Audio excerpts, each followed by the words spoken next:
आज की वीडियो में मैं आप लोगों के साथ सैलून में किस तरह से मैं मेकअप को करती हूँ, कौन से प्रोडक्ट मैं यूज़ करती हूँ और किस तरह से मैं अपने क्लाइंट का मेकओवर करती हूँ, सारा इस पूरी वीडियो में आप लोगों के साथ शेयर करूँगी। और एक ही बार उसको देखने से 1 से 2 बार की प्रैक्टिस में आप लोग खुद भी घर पे मेकअप कर सकेंगे। ये देख लें आप लोग, ये है बेसिकली इन्होंने अपनी शादी का लहंगा पहना हुआ है। ये इनकी फ़ाइनल लुक इसलिए दिखा रही हूँ ताकि आप लोग देखें कि क्या फ़ाइनल लुक मैंने इनको दी थी। और ये इनका सॉफ्ट सा मेहंदी के लिए था, इनके देवर की शादी थी, मेहंदी का इन लोगों ने मेकअप करवाया था। ये बिफ़ोर लुक देख लें, इनकी आइज़ जो थी वो पफ़ी आइज़ हैं। और इसका मेकअप बहुत से लोग कहते हैं कि आप हमारे साथ शेयर करें पफ़ी आइज़ का मेकअप किस तरह से किया जाता है। पफ़ी आइज़ को अगर मैं डेफ़िनेशन करूँ तो पफ़ी आइज़ प्रोडक्ट भी आप लोग साथ-साथ देखते रहें। ग्लैमरस फेस का नेचुरल एचडी बेस है ये, तो कैमरा अगर कैप्चर कर ले तो आप लोगों को नज़र आ ही जाएगा यहाँ पे। और चाहे तो आप लोग मेरे प्रोडक्ट्स के स्क्रीनशॉट भी ले सकते हैं। ये काफ़ी अच्छी एक मूव बेस है, तो क्रीमी टेक्सचर है इसका और इसका कलर भी थोड़ा सा लाइट है। जिन क्लाइंट्स को बहुत ज़्यादा फेयर टोन नहीं चाहिए तो ये उनके लिए बेस्ट है। और बाकी एक चीज़ और, आप लोग सबसे पहले अपने क्लाइंट की डिमांड जान लें कि उसको किस तरह का मेकअप चाहिए। इनकी डिमांड थी, इनको सॉफ्ट मेकअप लुक चाहिए था। इन्होंने अपनी शादी का जो लहंगा था वो मेहंदी वाले दिन पहन लिया। इनमें कुछ था, ट्रेंड्स थे इनमें, और मैंने इनकी बात सुनी और इनका ये था कि मुझे अपने ओपन हेयर में हेयर स्टाइल जो है वो कोई भी दें। मैंने कहा नहीं, हेयर डू जो है वो मेहंदी पे इस तरह का चल रहा है तो आप मुझसे वही लें। तो इनका था कि जब मैंने इनका मेकओवर कर दिया आइज़ का, ये इतनी सेटिस्फाइड थी, इन्होंने कहा अब आप जो भी बनाना चाहें तो बना सकती हैं। ये मेरे लिए बड़े ऑनर की बात थी और मैंने फिर इनका अपनी मर्ज़ी से ब्रेड बनाई और इन्होंने आज तक किसी भी तरह की, चाहे जितनी ही बाउंसी ब्रेड्स हों, नहीं बनवाई, बट वो लुक के साथ इतनी अच्छी जा रही थी तो इन्होंने वो बनवाई। अब देखिए, सबसे पहले सैलून में जो है ना मेकअप को एडजस्ट किया जाता है, वो तो मैंने आप लोगों के साथ नहीं शेयर किया। यहाँ पे वीडियो भी मैं खुद ही बना रही थी, प्रोडक्ट्स को भी मैं खुद ही लेके आ रही थी और प्रोडक्ट्स को लगाने वाली भी मैं खुद ही थी। तो साथ में दूसरे क्लाइंट्स का भी काम करना था। देखें, सबसे पहले तो आप कोई भी फ्लैट ब्रश लें, जैसे मैं मेकअप करती हूँ मेरा ये स्टाइल है, जो आपको सूट करे आप लोग करें। मैंने क्लिप्स को अंदर से कट नहीं किया, वन शॉट वीडियो ही बनाई है। लेकिन उसमें वन शॉट वीडियो में मैंने क्या किया है कि मैंने थोड़ा सा कहीं कहीं स्पीड अप कर दिया है ताकि आप लोगों को सीखने को ज़्यादा से ज़्यादा मिले और आप लोगों का जो टाइम है वो भी बचत हो जाए। अब यहाँ पे चाहे तो आप लोग एक कोई भी ब्लेंडिंग ब्रश भी यूज़ कर सकते हैं, जो फ्लफ़ी ब्रशेज़ होते हैं। और मैं ज़रा इसके साथ कंफर्टेबल हूँ, समटाइम मैं इसको यूज़ कर लेती हूँ, समटाइम मैं उसको यूज़ कर लेती हूँ।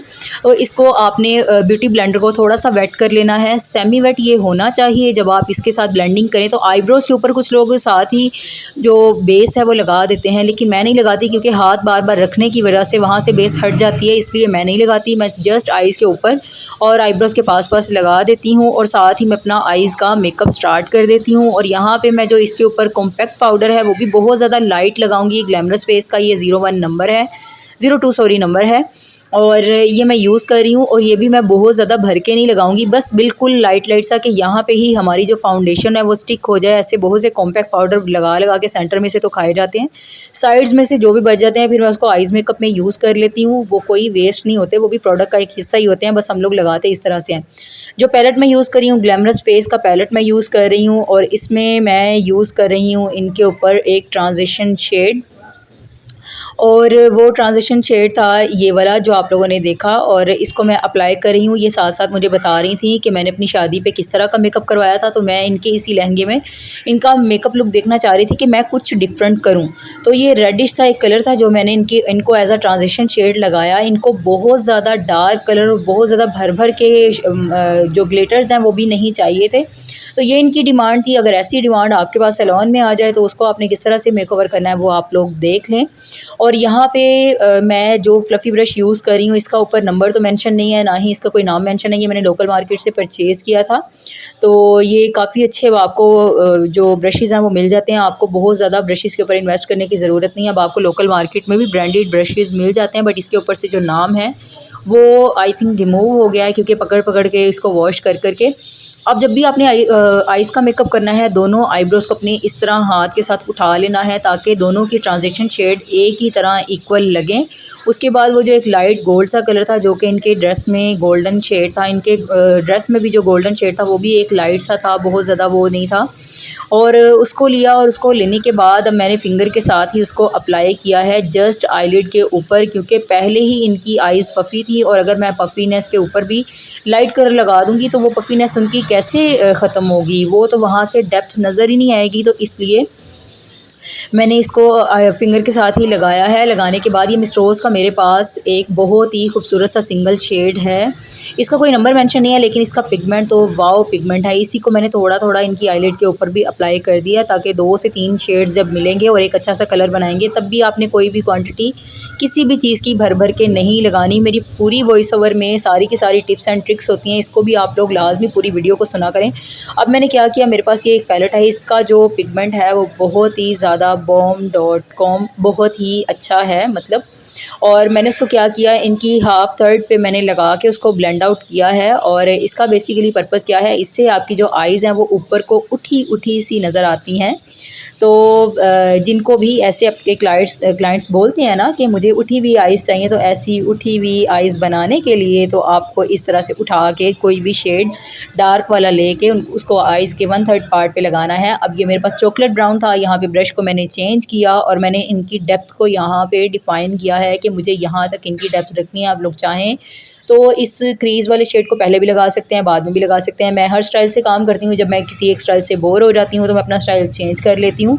आप लोग भी इस तरह से कर सकते हैं। इस तरह से इनकी जो डेप्थ थी वो बड़े अच्छे से डिफ़ाइन भी हो रही थी और हर कलर भी अलग-अलग से नज़र आ रहा था। जो लोग कहते हैं कि ये पफ़ी आइज़ का मेकअप बहुत मुश्किल लोगों ने बना दिया है, तो ये देख लें कितना ज़्यादा ईज़ी है। अभी आप लोगों को पूरी लुक समझ में नहीं आएगी, तो साथ-साथ हम कर रहे हैं। ये दोबारा से मैंने वो मरून शेड जो मैंने स्टार्टिंग में लिया था उसको जो एज़ अ ट्रांज़िशन शेड दोबारा से अप्लाई किया ताकि जो मैंने चॉकलेट शेड लगाया है वो और ये वाला कलर दोनों ब्लेंडेड से नज़र आएँ, दोनों में अलग-अलग से वो नज़र ना आए कि यहाँ पे इसकी लाइन पड़ी हुई है इस कलर की, यहाँ पे इसकी।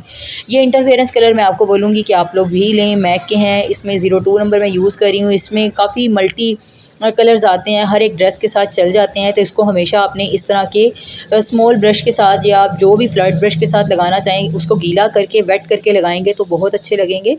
और आपने ये लगाया, ये लगाने के बाद यहाँ पे ये जो चंकी ग्लिटर्स हैं, चंकी एक आए हैं, एक आते हैं फ़ाइन ग्लिटर्स, एक आते हैं चंकी और एक आते हैं बड़े चंक्स वाले। ये मीडियम वाले चंक्स थे, तो यहाँ पे मैं मैक का सीलर यूज़ कर रही हूँ।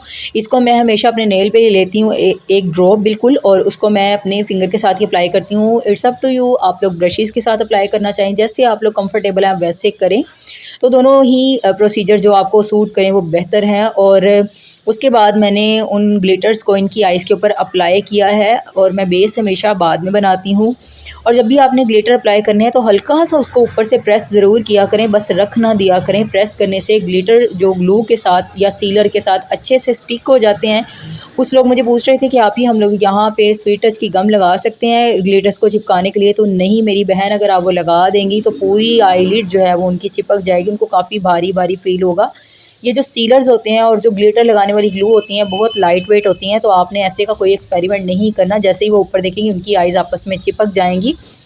और ये किया, ये करने के बाद जैसे एज़ यूजुअल लाइनर लगाते हैं, लाइनर जैसे मैंने बहुत बड़े बड़े विंग्स उसके क्रिएट नहीं किए, मैंने लाइनर लगाया क्योंकि मुझे लैश बैंड पे अपनी आईलैशेस स्टिक करनी थी। अब ये देखें जी, जल्दी से मैंने आपको दिखा दिया है कि मैं आईब्रोज़ को कैसे फिल करती हूँ। वही चॉकलेट ब्राउन जो मैंने क्रीज़ में शेड लगाया था, उस मैंने एंगल ब्रश को गीला किया, गीला करने के बाद मैंने लगा दिया। तो देख लें जी सैलून में आईलैशेस किस तरह से लगती हैं। लोग कहते हैं इसके लिए टूल लें, एप्लीकेटर लें, उसके साथ आईलैशेस बड़ी अच्छी लगती हैं। मैं तो हाथ से लगाती हूँ और आप लोग भी हाथ से इसको स्टिक कर सकते हैं, बड़े अच्छे से लग जाती हैं। दोबारा से ब्लैक शेड लेंगे और उसको वहीं पे रख के उसको अच्छे तरीके से ब्लेंड आउट कर देंगे दोनों साइड पे।